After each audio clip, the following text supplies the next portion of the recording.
আরে বিয়া হয় না এটাই বালা, এমনি জ্বালাই ব্যস্তাছি না, আবার বুড়া বেড়ি বিয়া করে আরেক জ্বালায় মনতে পড়তাম। আর মিয়া আমি আর দেখা লাগতো না। আমার কম তুই এক সপ্তাহ না খেয়ে থাকবি, এক সপ্তাহ যখন না খেয়ে থাকবি তোর ফেরে কিমরি সব মরিয়া যাবো গা, যখন খাবার পাবে না কিমরি মরিয়া যাবো গা, তোর রোগ ভালো হয়ে যাবো গা। এত খবর কম লাগতো না, আমার বিয়া কেলে কইতেছে না, হাতটা দিকে এটা কইয়া দেন। কপাল পোড়ারে পাগলা, ওর জীবনে মেলা দুঃখ আছে। ও মায়া মায়া গো, যে এবারে যেতেছি বিয়ার লাগি ও নেই আমার বিয়া ভেঙে যাচ্ছে। ওরা বউ দেখছি এই বাড়ি ওই বাড়ি, ওই গ্রাম ওই গ্রাম, কোন গ্রাম বাদ রাখছি, কত বুড়া বুড়া বেড়ে দেখি, কত ছোট ছোট সেরেন বিয়া হইরালা। আমার কপালে শরীর লেগে গেছে গা, কোন গ্রাম বাদ রাখতেছি না, কোন আত্মীয় স্বজন বাদ রাখতেছি না, আমার কোনো বিয়ার খবরই নাই। যে নেই দেখি ওরে বিয়াটা ভাঙ্গে যা। মানুষে যে কয় জ্যোতিষীরে হাত দেখাইলে নাকি সব খবর কইতারে, তাহলে আমার বিয়াটা যে কেলাই ভাঙ্গে যা, ওরে হাতটা দেখাইলে তো কইতে পারবো। যাই জ্যোতিষীর কাছে যাই, হাতটাকে দেখাই। জ্যোতিষীরে যখন কই আমি পাই, এ ভাই এই এলাকায় নাকি একটা লাল্লু জ্যোতিষীটা, হ্যাঁ কোন জায়গায় বো? ও লাল্লু জ্যোতিষী, ওই মুড়াই যা দেখবেন একটা বড় রেন্ডি গাছ আছে, ওই রেন্ডি গাছের গোড়ায় বই রইছে, ওখানে গেলেই আপনি পাইবেন। ধন্যবাদ ধন্যবাদ ভাই। লাল কাপড় বান্ধা বড় রেন্দি গাছ, এটাই মনে হয় লাল্লু জ্যোতিষী। যাই জ্যোতিষীর কাছে যাই বই। রে তুই কইতে আইছ? জ্যোতিষীর কাছে হাত দিয়ে আইতাম আইছি। হ্যাঁ বেটা, দেওয়াস না গুরু এখন ঘুমাইতেছে, আমার হাতটা দেখতে না, দাও কিন্তু উঠতে যাও উঠতে যাও। ভাই আমি অনেক দূরেতে আইছি, আমার মেলা সমস্যা, আমার হাতটা দিয়ে আইতে হইব। না না না না, কাম হইতো না, আজকে কাম হইতো না, যা তুই উঠতে যা আনতে। এই কেন আমার আসলে কাউমা করে? গুরু এই লোকটা হাত দেখাইতে হইছে। কি সমস্যা খুইলা কো আমারে? তুই কি হাত দেখাবি নাকি পুরা শরীর দেখাবি? হাত দেখানোর ভিজিট একটা, পুরা শরীর দেখানোর ভিজিট কিন্তু আরেকটা।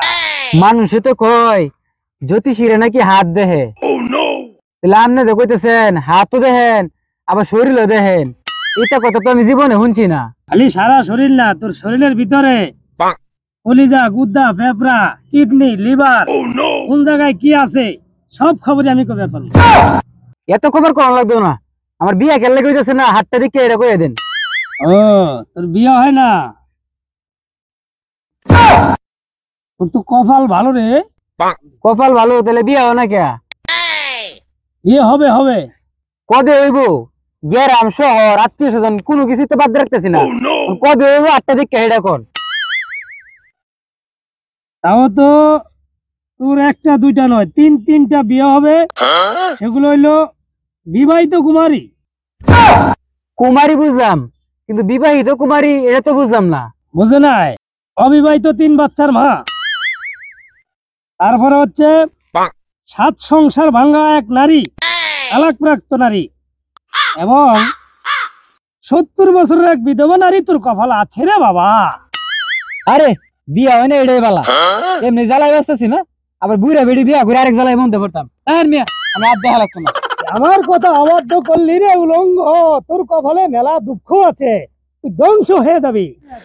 জীবনের ওই পারে যদি আর এক জনম তাকে, সাদের জনম বন্ধক দিয়া পাই যেন তোমার।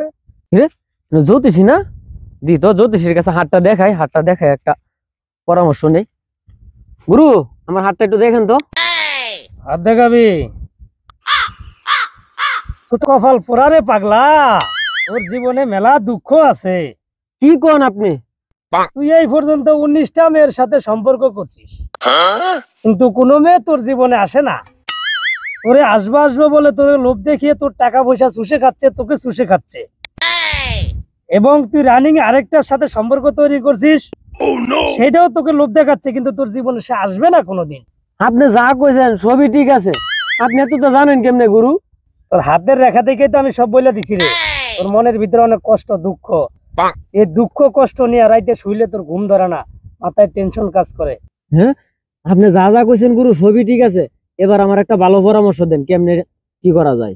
আমার পরামর্শ মতো কাজ করতে পারবে তো? করতে পারবো গুরু। শোন, ঠিক আছে? এবার ঠিক আছে গুরু, আপনি যেটা কইছেন আমি এখন এভাবে কাজ করবো। যা, এইভাবে করলি তুই সাকসেস। গুরু, আমার হাতটা দেন তো গুরু। দিন দিন কারে আমি হুগায় যাইতাছি, খাইলেও যেরকম না খাইলেও এরকম, হুগাইতে হুগাইতে আমার আড্ডি গুলা হুগায় যাইতাছে। তোর তো মেলা সমস্যা রে বাবু। তুই খাইলে খিদা লাগে না? হ্যাঁ গুরু। ঘুমাইলে চোখে দাস না? হাত পা তিতা তিতা লাগে? গুরু, হাত পাও তিতা তিতা লাগে না, হাত পাও জ্বালা পুরা করে। ওই জ্বালা পোড়া করে ওই কি হইলো? তোর তো ফেটের ভিতরে মাথা ঘুরা রে, তোর বমি বমি ভাব। গুরু, কি উল্টা পাল্টা কইতাছেন? আমি কি মাইয়া মানুষ যে আমার এই বমি বমি ভাব আইব? খালি কি মাইয়া মানুষের বমি বমি ভাব আর মাথা ঘুরা রে? তোর তো ফেটে কিমরি হয়েছে রে। ও গুরু, এই কথা। তুই যাই খাস সাথে সাথে তোর পাতলা ভাগানো হয়ে যায় কিমরির কারণে। তোর শরীরে কোনো পুষ্টি থাকে না, ঠিক আছে? তাহলে গুরু, এখন আমি কি করতে পারি? এখন তোর পরামর্শ একটাই, কিন্তু তোর একটু কষ্ট করা লাগবে। কিরকম? তুই 1 সপ্তাহ না খেয়ে থাকবি। 1 সপ্তাহ যখন না খেয়ে থাকবি, তোর ফেরে কিমরি সব মরিয়া যাবো গা। যখন খাবার পাবে না, কিমরি মরিয়া যাবো গা, তোর রোগ ভালো হয়ে যাবো গা। তাই নাকি গুরু?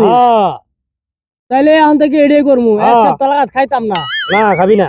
না খাইয়া থাকলে কিরমি গুলা কি মরে যাইবো? মরে দেবো, মরে দেবো। যাইতাম গা। যা। আপনি যে এত মানুষের সমস্যা সমাধান করে দেন, আমি এত বছর ধরে আপনার সাথে থাকি, তা আমার যে বিয়েটা হইতেছে না, এটা তো আপনি দেখেন না? আরে পাগল, তুই এত বছর আমার লগে দায়িত্ব, তুই আমার ভন্ডামি বুঝছ না? নিজের যে হাত দেখতেছি কি সত্যি নাকি ভুয়া ভুয়া মনে করো যে টাকা পয়সা ইনকাম করে তোর বেতন দিই, আমারও সংসার চলে। বুঝছ না? কা এটি কম যাবো না মানুষের কাছে। আচ্ছা আচ্ছা, কইতাম না।